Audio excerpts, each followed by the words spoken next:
Kerajaan tidak pernah menghalang media daripada menyiarkan sebarang laporan berita.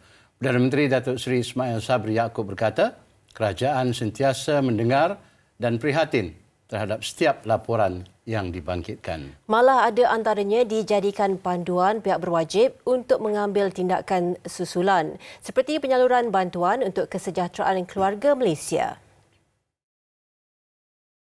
Saya akui bahawa profesion kewartawanan harus kekal, bebas dan berfungsi tanpa gangguan dan campur tangan pihak lain bagi menjamin kebebasan bersuara di negara ini. Beliau berkata demikian sempena sambutan Hari Wartawan Nasional Hawana 2022 di Bandar Hilir Melaka siang tadi. Tambahnya, semua kementerian dan agensi kerajaan sentiasa memberi kerjasama kepada media dalam membantu memudahkan penyaluran maklumat yang seimbang, tepat dan sahih. Perdana Menteri turut mencadangkan golongan wartawan perlu bersatu di bawah naungan sebuah persatuan khusus yang mewakili media cetak, elektronik dan internet di negara ini. Bagi memastikan etika kewartawanan dipelihara, profesion kewartawanan diperkasa dan kebajikan wartawan dijamin. Bolehlah persatuan ini dinamakan Persatuan Wartawan Malaysia. Jelasnya, bagi mendukung piawaian dan menaikkan tahap profesionalisme kewartawanan negara, beliau turut menyarankan penubuhan sebuah pusat kajian kewartawanan Malaysia.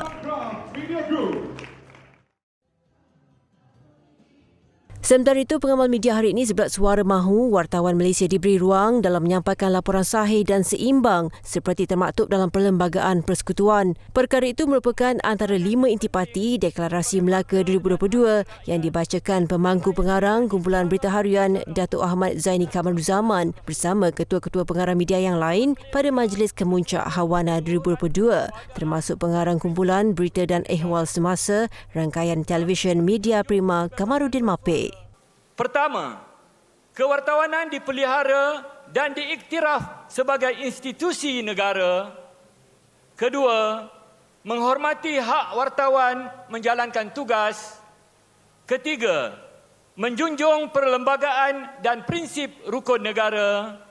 Keempat, kewartawanan memartabat integriti. Dan kelima, memerangi berita palsu. Deklarasi Melaka 2022 itu kemudian diserahkan kepada Perdana Menteri. Yang di-Pertuan Agong Al-Sultan Abdullah Riyatuddin Al-Mustafa Billah Shah menzahirkan ucapan selamat menyambut Hari Wartawan Nasional Hawana 2022 kepada seluruh wartawan dan pengamal media serta mereka yang bersara. Menerusi catatan di Facebook rasmi Istana Negara, Al-Sultan Abdullah menzahirkan penghargaan terhadap komitmen dan dedikasi yang diberikan oleh wartawan serta pengamal media dalam menjalankan tugas.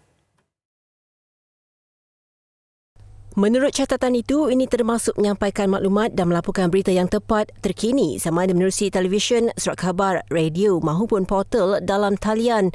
Seri Paduka turut menzahirkan penghargaan kepada wartawan dan pengamal media atas pengorbanan masa, tenaga, buah fikiran dan keselamatan diri tanpa mengira cuaca dan situasi dalam menjalankan tugas mendapatkan maklumat.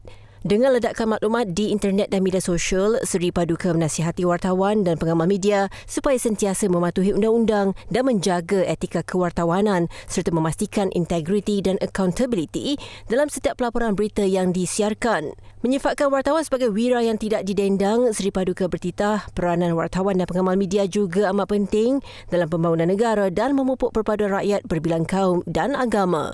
Seri Paduka mendoakan semoga wartawan dan pengamal media sentiasa dilimpahi kejayaan berterusan dan dilindungi daripada sebarang bentuk musibah dalam menjalankan tugas.